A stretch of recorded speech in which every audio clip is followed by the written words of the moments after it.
تو صحابہ صبر بدر کی یاد ہے یہ دن مناتے ہیں، اور میں سمجھتا ہوں کہ اس میں سب سے زیادہ مرکزی کردار ہمارے پروفیسر محمد سلیم احمد چودھری صاحب کا ہے کہ یہ حالات کیسے بھی ہوں اس تقریب کو کبھی مس نہیں کرتے گا۔ تو وقت کی بڑا تھوڑا انتظار کا وقت قریب ہے، اس پر سیر حاصل گفتگو کے لیے تو بڑا وقت درکار ہے۔ اس کے کئی پہلو ہیں۔ قرآن مجید میں سورہ انفال کے اندر ایک مقام پر اللہ پاک نے یہ جو فرمایا کہ اور اس وقت کو یاد کرو جب اللہ پاک دو گروہوں میں سے تمہیں ایک گروہ پر غلبہ دینا چاہتا تھا اور تم یہ چاہتے تھے کہ وہ غیر مسلح گروہ تمہارے ہاتھ لگے اور اس سے تمہارا ٹکراؤ ہو، اور اللہ یہ چاہتا تھا کہ آج اپنے کلام سے حق کو حق ثابت کر دے اور باطل کی جڑ کاٹ دے۔ اب اس آیت کریمہ کی تفصیل بیان کرتے ہوئے بڑی تفصیل سے ڈیٹیل حضور شیخ الاسلام نے گفتگو فرمائی، مگر کیونکہ وقت اتنا زیادہ نہیں ہے، اس سے پچھلی آیات بھی ہیں، پھر اس سے بھی کچھ آیات بھی ہیں۔ اس میں صحابہ اکرام کو ایڈریس کیا جا رہا ہے حضور صلی اللہ علیہ وسلم کی وساطت سے۔ بس ایک تربیت کا ایک ہی نقطہ ہم آج بیان کر کے بات ختم کر دیں گے، اور وہی ہے کہ صحابہ اکرام کے دو گروہ سمجھ لیں اس وقت بن گئے۔ ایک گروہ چاہتا تھا کہ ابو سفیان کا وہ مال و اسباب کا لگا ہوا قافلہ جو غیر مسلح ہے اس کے ساتھ ٹکراؤ ہو تاکہ بہت سا مال ہاتھ آ جائے اور جو معاشی مسائل اور مشکلات ہیں ان کا حل ہو۔ مگر کچھ صحابہ جو صدیق اکبر جیسے، مولا کائنات جیسے اور دیگر صحابہ، ان کی آرزو تھی کہ آج جو منشا یار ہو اسی پر چلا جائے، اور آج پہلا موقع ہے اس مارکے کا، آج دشمن کے غرور کو خاک میں ملایا جائے۔ تو اللہ پاک نے ان دونوں گروہوں کا ذکر کر کے فرمایا اللہ دونوں گروہوں میں سے کسی ایک گروہ کے اوپر تمہیں غلبہ دینا چاہتا تھا۔ اب یہاں پر اس سے پہلے پھر مال غنیمت کی تقسیم کے حوالے سے آیات ہیں، کوئی ڈیٹیل اس کا وقت نہیں بیان کرنے کا، مگر سمجھنے والی بات یہ ہے کہ اس میں بظاہر ایک بشری کمزوری کا ذکر کیا جا رہا ہے۔ تو بعض لوگ کنفیوز ہو جاتے ہیں اپنے اعتقاد کے اندر، وہ سمجھتے ہیں کہ شاید صحابہ کرام اور دیگر اولیاء کرام وہ مخلوق ہوتی ہیں جو کلیتاً بشری کمزوریوں سے پاک ہوتے ہیں۔ یہاں حضور شیخ الاسلام نے ایک جملہ فرمایا کہ بشری کمزوریاں ہونا یہ بندے کے بلند و بالا مرتبے کو کم کرنے کا باعث نہیں ہوتی، بلکہ بندہ مومن کی تعریف یہ نہیں ہے کہ اس کے اندر بشری کمزوریاں نہ ہوں۔ بڑی خاص جملہ کہہ رہا ہوں، علمی جملہ ہے۔ بندہ مومن کی تعریف یہ نہیں، بندہ مومن کی تعریف یہ ہے کہ پہلے سے موجود بشری کمزوریوں کو بندہ صحبت صلحاء کے ذریعے، ذکر الہی کے ذریعے، نیک و صالح اعمال کے ذریعے، اپنے ایمان کو ترقی دینے والے عوامل کے ذریعے دن بدن ان کمزوریوں کو کم کرتا چلا جائے اور اپنی نیکیوں اور خوبیوں کو بڑھاتا چلا جائے۔ تو جس شخص کی زندگی دیکھے کہ 10 سال پہلے کچھ اور تھی، مگر تدریجاً اس کے نیک اعمال نے، اس کے ذکر اذکار نے، صحبت صلحاء نے اس کے ایمان کو، اس کے شعور کو، اس کے روحانیت کو ترقی دی ہے، تو سمجھ لیتی ہے بندہ مومن ہے۔ اس کے اندر مومنانہ خصلت ہے، مومنانہ فضائل کا باعث ہے۔ تو کمزوریوں کو کم کرتے چلے جانا اور نیکیوں اور خوبیوں کو بڑھاتے چلے جانا، یہ بندہ مومن کی تعریف ہے۔ اور یہی ہوا کہ اللہ پاک نے اور اللہ پاک نے پھر ذکر بھی آیت کریمہ میں کر دیا کہ اللہ دو گروہوں میں سے ایک گروہ کا غلبہ دینا چاہتا تھا، تو تعریف تو اللہ نے کر دی، اب پتہ تو نہیں تھا کس گروہ کو دینا چاہتا، وہ تو بات نے کی کہ اللہ پاک دشمنوں کے اس غرور کو ہاتھ میں ملا کر اپنے کلام کے ذریعے حق کو حق اور باطل کو باطل ثابت کر دینا چاہتا تھا، مگر اس کا ذکر تو بعد میں کیا۔ پہلے تو ذکر یہ کیا کہ اللہ دونوں گروہ میں سے گروہ پر تمہیں غلبہ دینا چاہتا تھا، تو اب دونوں گروہ میں سے کوئی گروہ بھی ہو سکتا تھا۔ صحابہ ادھر بھی جا سکتے تھے، ادھر بھی جا سکتے تھے، کچھ ادھر چلے گئے غیر مسلح گروہ، اس سے ٹکراؤ ہو تاکہ بغیر کوئی زیادہ ایفرٹ کیے اور بغیر زیادہ کوشش کیے غلبہ پانے، اور اس وقت بھی معاشی مشکلات کا دور تھا، اسلام کا ابتدائی دور تھا،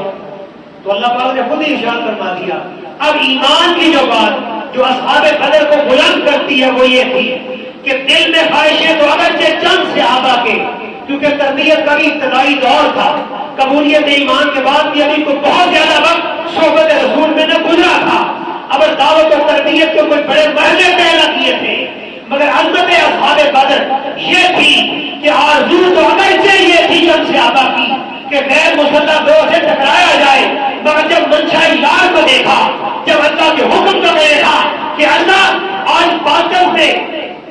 اور طاقت کے نشے میں بند مست حاصلوں سے ٹکرا کر ان کے غرور کی جڑ کاٹنا چاہتا ہے، تو پھر سارے صحابہ اپنے اس عقیدے سے بھی دعا کر کے اپنی آرزو کو طے کر کے منشا یار میں بھلا ہو کر یہ کہتے ہوئے نظر آتے ہیں جیسے کہ یا رسول اللہ اب آپ کل گزریے جو فیصلہ کرنا ہے، ہم موسیٰ کی قوم کی طرح آپ کو یہ نہ کہیں گے کہ آپ جانے اور آپ طرف جانے، آپ ہمیں سمندر میں کود جانے کا حکم دیں گے تو یا رسول اللہ حاضر ہم سمندر میں کود جائیں گے۔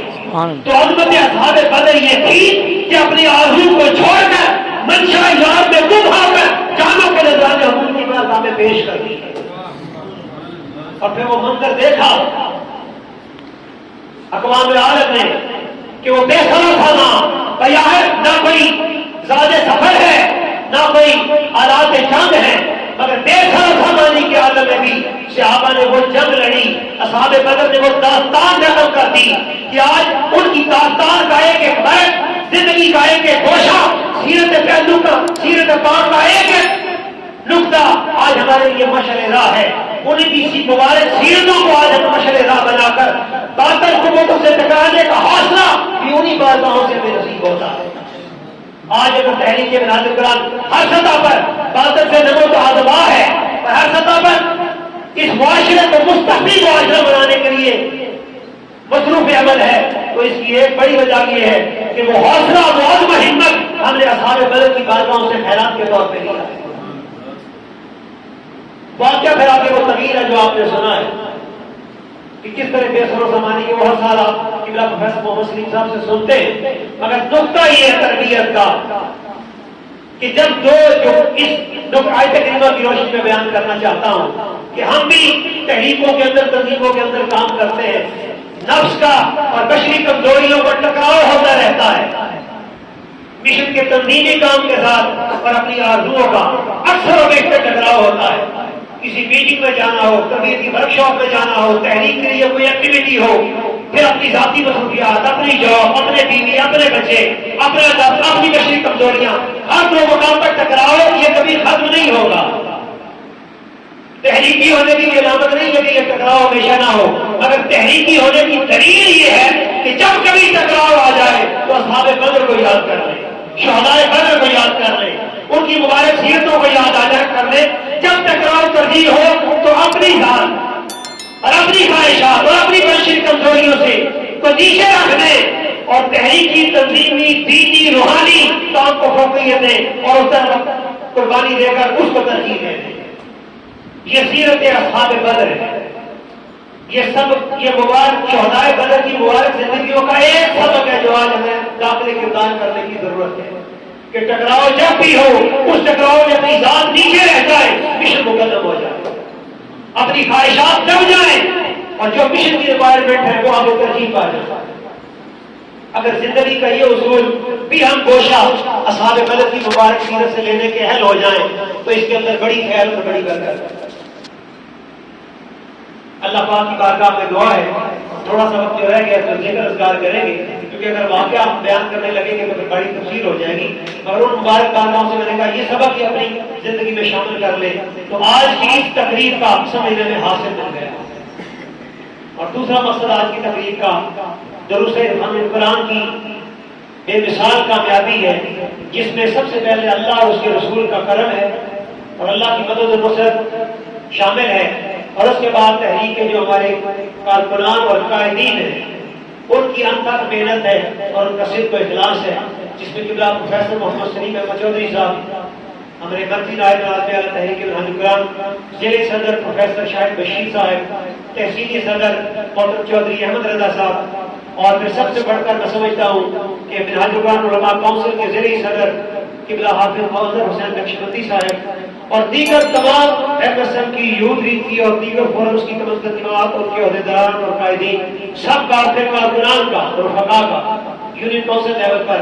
یہ سب لوگ اس کے مبارکباد کے مستحق ہیں. آج انہی کے اعزاز میں بھی یہ افطار پارٹی کا اہتمام کیا گیا ہے. اس امن و استقرار کے ساتھ اس تقریب میں انشاءاللہ العزیز ایک موٹیویشن ہمیں ضرور ملی ہے اس درود قرآن کی کامیابی سے کہ دعوت کا عمل اگر اس میں تسلسل رہے اور اسی طرح جانفشانی رہے اور امن و استقرار کے ساتھ دعوت کا عمل کبھی ترک نہ ہو، اس میں کبھی انقطاع نہ آئے، سستی اور کمزوری اور ضعف نہ آئے، تو کوئی وجہ نہیں کہ آنے والے وقت میں ہم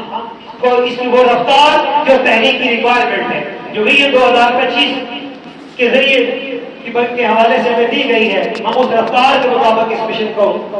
اپنی منزل مقصود پر لے جانے کا جو ہے وہ کام کر سکے. تو انشاءاللہ یہ موٹیویشن ہمیں ملی ہے. ہم عزم کرتے ہیں اللہ کی بارگاہ میں کہ اللہ میں اپنی توفیق کو ہمارے شامل ہاتھ رکھے اور دعوت کا تربیت کا یہ کام اسی طرح ہمارا جو ہے وہ فروغ پاتا ہے. وما علینا